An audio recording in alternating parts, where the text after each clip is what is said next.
It's a Monday. It's a morning. And it is macabre. Hello, dear listeners. You're listening to Monday Morning Macabre with Scones and Darcy. I am Darcy. I'm Scones. And we're bringing it to you. We're bringing it to you live. And by live, I mean on radio on demand. If you haven't heard the show before, Scones and I one of us will bring a spooky thing and say words to the other person, and the other person will go, wow, gee willikers, that's spooky. Now, I should preface this episode by letting you all know that we were making some bonus 10 earlier today, and it involved eating spicy foods because we're very original when we create video content, and we are not copying anything at all. We really put our bodies on the line. Yeah, we really did it, and we are reeling from the effects of the hot sauce. So that was just a few hours ago. So we're gonna do it. I think the milk too might have got me. Yeah, Scones drank a lot of milk to get through that, and some glizzy buns were consumed as well. And our bodies are truly not feeling great. So we're gonna get through it. But every rose has its thorns, Scones. Preach, dude. Yes, queen. Kiss from a rose, dude. That's what I'm saying. Have you ever seen the lyrics to that song? Wasn't he like, I'm never going to tell anybody the lyrics? Didn't Seal come out and be like... He was like, I'm not going to tell you what they mean. Because they make no fucking sense. Yeah. He's like, I've kept this a secret for like 25 years. I'm not going to start talking about it now or whatever. Anyway, we got a great show for you tonight. I just want to be a late night host. Yeah. We got a great show for you tonight. We got a great show tonight. We got Monte Cristo. Ayo. We got Jack Wagon. Jack Wagon's going to be on? Yeah, Jack Wagon's actually going to be the musical guest, so you guys are going to really like that. And ultimately, old Darce is going to be bringing you that spooky news. And what do I have to say? Gee willikers, that's scary? Yeah, go ahead if we can get a clean cut of that. Gee willikers, that's scary. All right, I'm going to add some reverb to that, and it's going to be nice, and we're going to throw it in randomly throughout this episode. And tonight's Scones, I was thinking about our past episodes, and I said, you know what episode was a fun ep? What ep was fun? Let me tell you, God damn it. The episode where we discussed horror movies that had horrific consequences. Oh, during yeah. Filming. Gee willikers. That was scary. So I kind of took that and I said, okay, what if we took a step back in the process and found the inspiration for some of the most classic horror movies. Ooh. And did a little digging into what's really causing the creeps, as they say all the time. Who's causing these creeps, dude? We're gonna find out who's making these creepies get caused today. On Monday Morning Macabre. On your Michael Mack and Macabre. Instrument wielding man, would you do us the honor, our privilege to introduce to you all the band? Why don't they play us in? Play them in?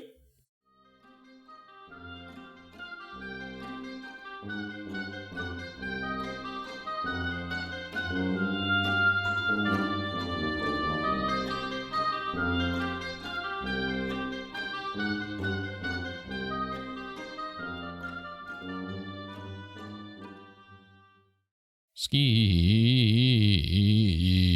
skirt. All right, Scones. We like horror movies. We like horror stuff. We do. And there just happens to be a few different horror films that have been inspired by real life events that I want to talk about. I think during the horror movie episode we might have touched on one of them, which is what I will start with. Touch on it. Oh, baby. Which is the first one. So, in 1988, there's an article from the LA Times in 1988, April 24th, 1988. titled "Death of Asians in Sleep Still a Mystery." Now, what a wild headline. Yeah. I think we touched upon this briefly in past episodes, but here's the full scoop. Washington. Almost a decade after the syndrome was first reported, doctors still do not know the causes of a rare affliction that kills young male Southeast Asian refugees as they sleep. Which is just a wild start. Already insane first paragraph. Yeah, I know. it so doesn't add up. This is in America? This is a report from the LA Times regarding... It's not happening in America, but it's a report from America. It's happening in Southeast Asia. Okay. So, in 1981, the Centers for Disease Control began tracking a mysterious rash of sudden, unexplained nocturnal deaths occurring in apparently healthy male immigrants from Vietnam, Laos, and Cambodia. The problem, unknown in other ethnic groups, has now claimed more than 104 men averaging 33 years of age and one woman, according to Dr. G.I.B.? Is that Gib or Jib? Jib? It's like GIF or GIF. Yeah, exactly. We have to find out what it stands for. G stands for graphics, so I'd go Gib. Well, I go GIF, so it's Jib. Jib Parrish, a CDC medical epidemiologist. Also, I guess it is in America because they say refugees. I said no, and then immediately the next sentence was like refugees. Okay. So 98% of the deaths occurred between 10 p.m. and 8 a.m. 26 deaths in peak year. Is this going to be like the CIA is just killing these people? They were just like, yo, what would it be crazy if at 1 a.m. we just chose a random Southeast Asian male? I mean, if you revealed to me that it was like the government or like the CIA offing people that may or may not possibly have come from a communist country, I'd be like, yeah, that's a fair point. That does track. But I think there's some interesting things to come up later that will not really make that will make that idea, what is the word I'm looking for? Make that idea bad. Make that bad, though. So, in 1981, the peak year of these deaths, 26 men, often among refugees from the highlands of northern Laos, died in their sleep.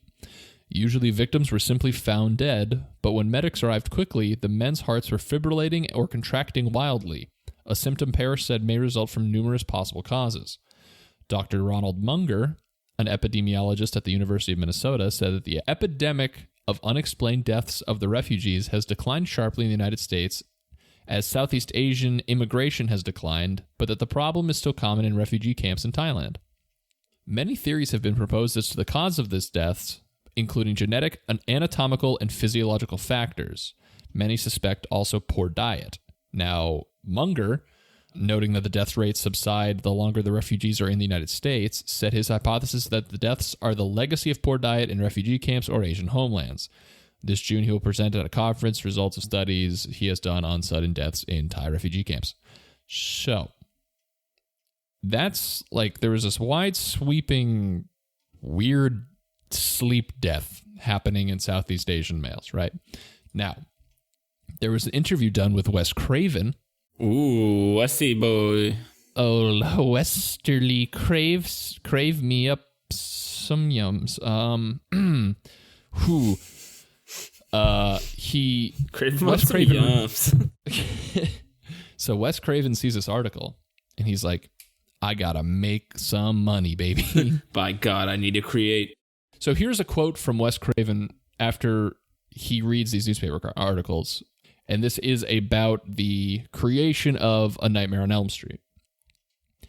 He goes to say, the third was the son of a physician. He was about 21. I've subsequently found out this is a phenomenon in Laos, Cambodia.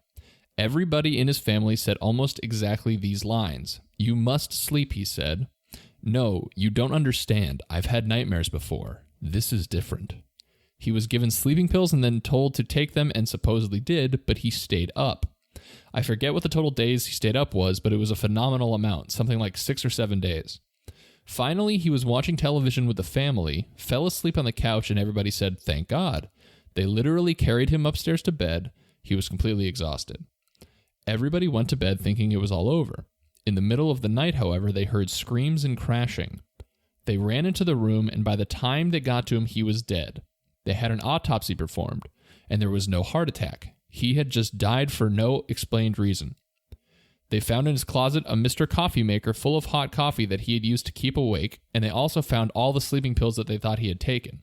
He had spit them back out and hidden them. It struck me as such an incredibly dramatic story that I was intrigued by it for a year, at least, before I finally thought I should write something about this kind of situation. So, Freddy Krueger might just be real. Yeah, it sounds like Freddy Krueger's hanging out in the hills of northern Laos. He likes that Cambodian fashion. Mostly striped sweaters. Yeah. Cambodia's big on striped sweaters. Huge. But it's pretty insane. Just the story itself. Yeah. And then it's super interesting to know that like that explains a lot, and it's like pretty much Gee Willikers, that's scary. But like that's like but gee Willikers, that is scary. But just the idea of like being like I can't go to sleep or I'm gonna die sounds like one of the worst feelings. Oh, ever. Definitely awful. The fact that he's just like, you guys aren't listening. Like, the kid literally said, no, you don't understand. I've had nightmares before. This is different. That's terrifying. Yeah. Nightmares hitting different. Nightmares be hitting different on Elm Street. So up next, we have a story of Robert the Doll. Robert the Doll. Yes, which many point to as the inspiration for Child's Play. Child's Play. Old Chucky, the little doll that murders people. So here's the story of Robert the Doll. It dates back to the early 1900s when a young boy named Eugene Robert Otto was given a one-of-a-kind handmade doll by a servant that worked for his parents in his home. Eugene, who everyone called Gene, named the doll Robert and quickly became attached to his new friend.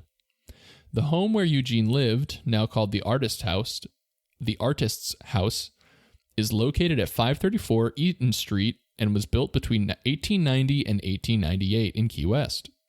It was here that Eugene was given Robert the Doll and where a friendship that lasted throughout his lifetime and beyond was forged. Whoa. Well, ooh, spooky. It's like, I feel like Key West is not a spooky place.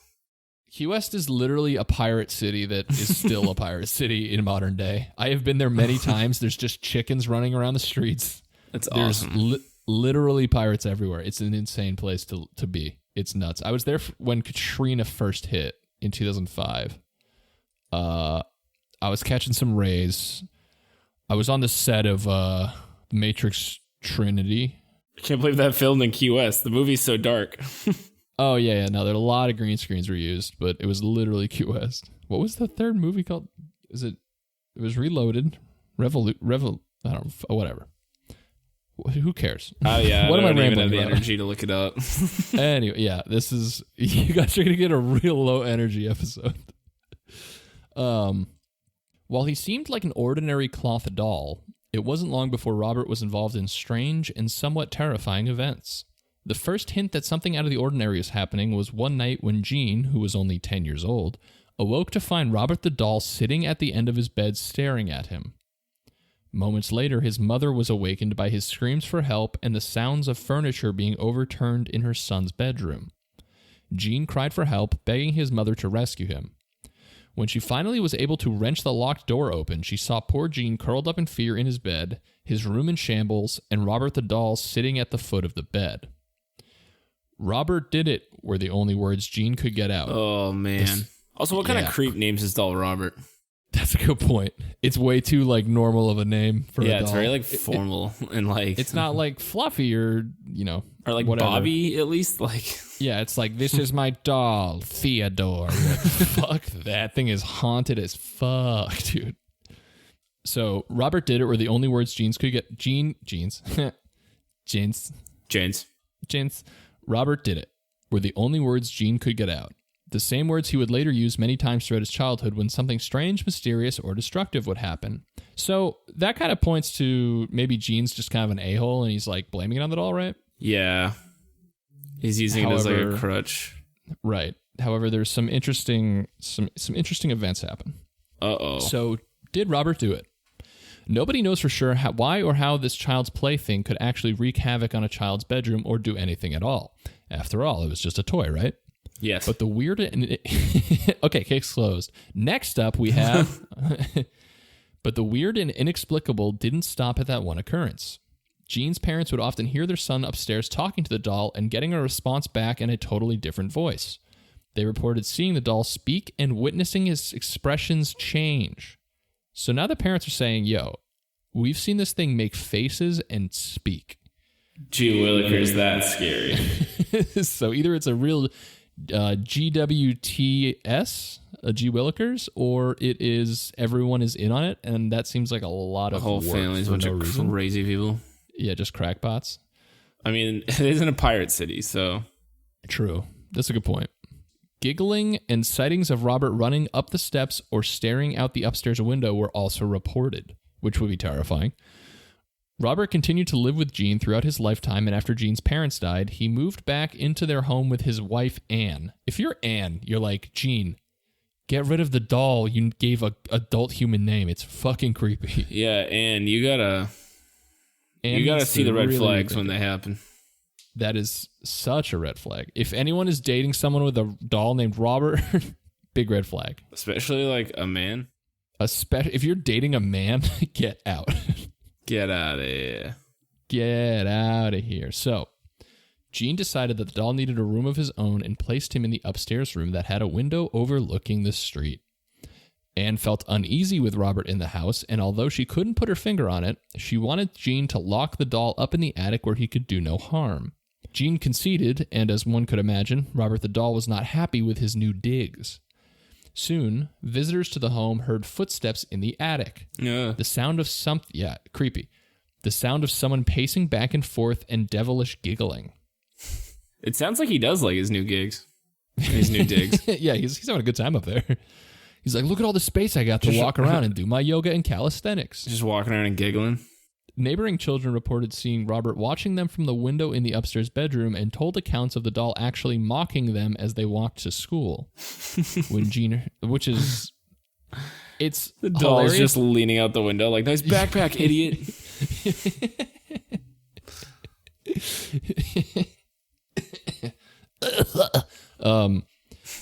It's interesting at this point because, like, okay, you have a bunch of random people now also saying they see these things, and it's like, why they have no like skin in the game, like they have nothing to gain from it. So, like, yeah, that's eerie.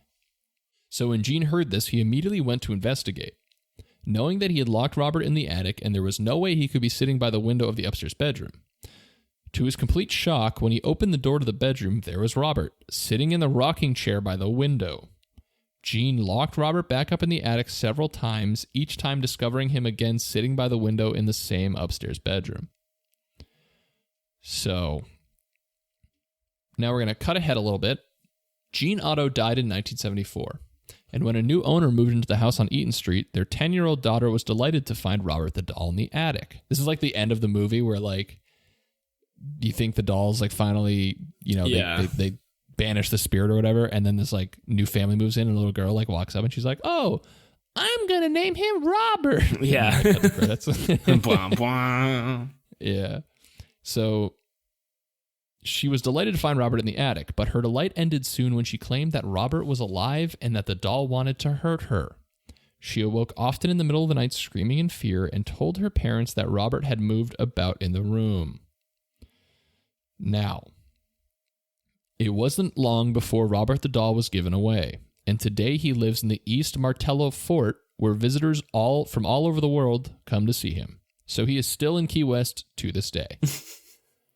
So if you guys want to go check, if you guys want to see Bobby B the doll, go head on down to Pirate Cove, aka Key West, Florida, and you too can have your backpack made fun of. And you, an ordinary person, can be made fun of by an inanimate Robert the doll.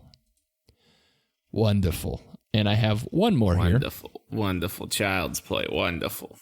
Also, that one was from ghostandgravestones.com. Ooh, Robert old G&G?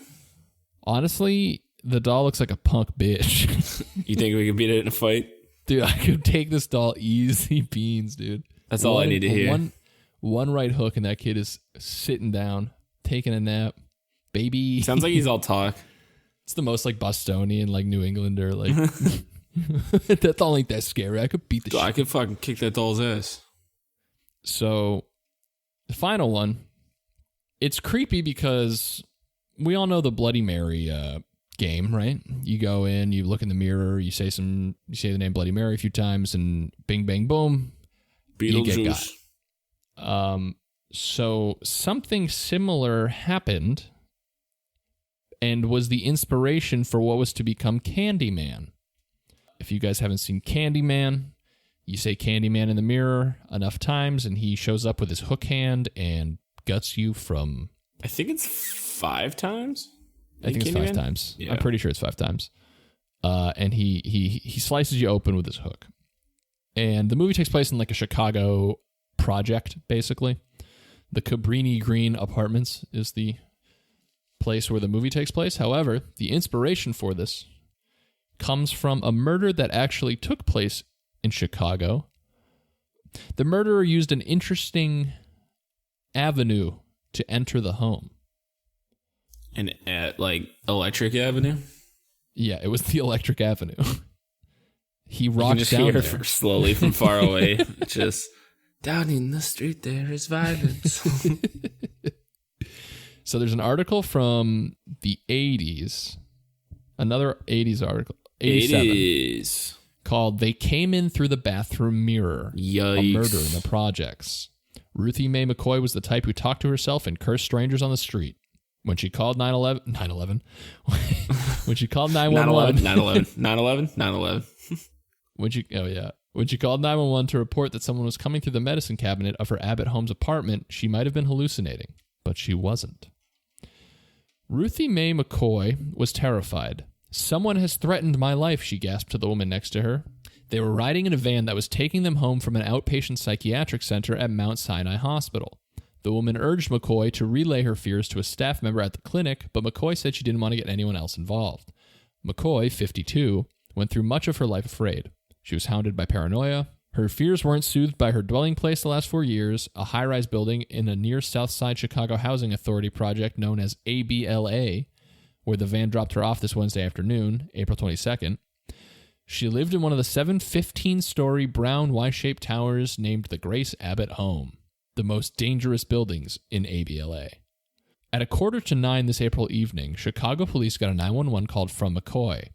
"I'm a resident at 1440 West 13th Street, and some people next door are totally tearing this down, you know," the frantic voice began. "What are they doing, ma'am?" asked the dispatcher. McCoy's response is unintelligible on tape, but apparently the dispatcher caught her gist. "They want to break in?" he asked. "Yeah, they throwed the cabinet down." The dispatcher says, "From where?" McCoy says, "I'm in the projects. I'm on the other side. You can reach my bathroom. They want to come through the bathroom." "All right, ma'am, at what address?" 1440 West 13th Street, apartment 1109. The elevator's working. "All right, what's your name, ma'am?" "Ruth McCoy." "All right, I'll send you the police." 4 officers apparently arrived at McCoy's door around 10 minutes after 9. They pounded on the door, announced their presence, called for McCoy. No answer. They asked the dispatcher to call McCoy on her phone. "We think somebody might be in there holding somebody," an officer told the dispatcher over the radio. The officers listened to the phone ring and ring. There were 2 more officers downstairs, and they drove over to the project office, a block away on Loomis, to get the key to 1109, but the key didn't fit McCoy's lock. This left the officers wondering what to do. Should they break into the apartment? Talking with neighbors didn't help much. Nobody answered across the hall, and the apartment next door was vacant. The neighbors in the apartment down the hall said no, and that they hadn't heard or seen a thing. Other neighbors on the floor said an elderly woman lived in 1109. They say that she always answers her door, one of the officers told the dispatcher in a hesitant voice, and there's no answer. So I don't know if maybe she answered to the wrong person or what. So they try to get the key again, but they can't. So they basically give up. Nice. Yeah, exactly, right? Like, it's like, what the fuck? Like, classic. The following evening, Police get a call from Deborah Lastly, on an 11th floor neighbor of McCoy's. Lastly said McCoy normally stopped by her apartment on her way out of the building every morning and upon her return in the afternoon. But this day she hadn't stopped by at all. Lastly had seen police at McCoy's door the night before and was worried. About half a dozen police officers and 4 or 5 CHA security guards arrived on the scene. Their knocks and calls for McCoy went unanswered. Oh yeah, this part is like insane. Their knocks and calls from McCoy went unanswered. Most of the police officers thought they ought to break the door down, neighbors say, but the security guards discouraged them. One of them raised the possibility of the tenant suing if the police broke in. And if you bust down the door, the security guards told the police officers, you will have to get someone up here to secure it. The police officers shrugged and left. Excellent. Absolutely excellent. The next day, Lastly notified the project office of her concerns. At about 1 p.m., a project official arrived at McCoy's door with a carpenter who drilled through the lock. So they're like, we're still not going to break it down. We're going to get a carpenter to do it. They found McCoy in the bedroom, lying on her side in a pool of blood, a hand over her chest, one shoe on and one off. Papers, magazines, and coins were strewn around her on the floor. When police later turned McCoy slightly, the faint smell of rotting flesh rose through the apartment. Oh. So she had been shot 4 times, probably with a gun of medium caliber, the medical examiner who performed the autopsy, Dr. Yupol Choi, told me. 1 bullet passed through her left shoulder, another passed through her left thigh, a third entering the right side of her abdomen, pierced the liver, and exited the left side of the abdomen, and the 4th and fatal bullet passed right through her right upper arm, then entered her chest and severed the pulmonary vein.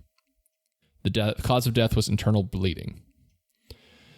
So, the thought of a person coming through your mirror to kill you, which is like widely, I feel like, used. Like, yes, definitely widely used. And this is like the inspiration for Candyman was this article, and you can see in the film they use a lot of the details here of like the Chicago like project homes where it takes place. Yeah. Obviously the use of the mirror. I believe the actual name of the victim is used in the movie also. I'm pretty sure if I remember correctly. Probably the cops not giving a shit. Yeah, definitely that. So that was the inspiration for Candyman. Robert the Doll, inspiration for Chucky, and a weird amount of Southeast Asian males dying in their sleep was the inspiration for old Frankie Pants. Freddy Krueger? Freddy Krueger? I don't know, Frankie Pants. Cranky Frankie. Gee Willikers, that was scary. And I hope you all G. Willikers as well. And because I feel like all those characters are so like widely recognizable now. It's like crazy to think that they come from like these real new stories that people haven't heard of at all. Yeah, right. And I chose there's like a whole list here of a bunch of them, but some of them are like, it's like Amityville Horror, and it's like, well, that's because like that's like a thing. Yeah, like it's just retelling what happened. Horrific event. Yeah. But like these ones where you have these like larger than life supernatural beings, it's like crazy to think that those were based off of reality. Yeah. So there's more out there. You guys can look into it. But those are the 3 I wanted to bring today. And I think it's pretty cool. We hope you do too. And boy, do we hope you think it's cool too. Make sure to check out the merch. Hit up the Patreon. We're about to drop some nice video content for you guys. So if you want to see our faces, if you want to join the OnlyFans and see our faces, you can do it. Especially it's just us having a bad time. It's us really struggling through heat while answering some horror and true crime trivia questions. So make sure to keep an eye out for that. We'll be posting on our social media about it. Speaking of, you can find us on Twitter at Scones. Macabre Pod. Yes, you got it. Macabre Pod on Twitter, Monday Morning Macabre on Instagram, and check out mondaymorningmacabre.com for all the links you could ever desire. And I hope you guys have a super good Monday. I hope your Monday slaps. Bye. Bye.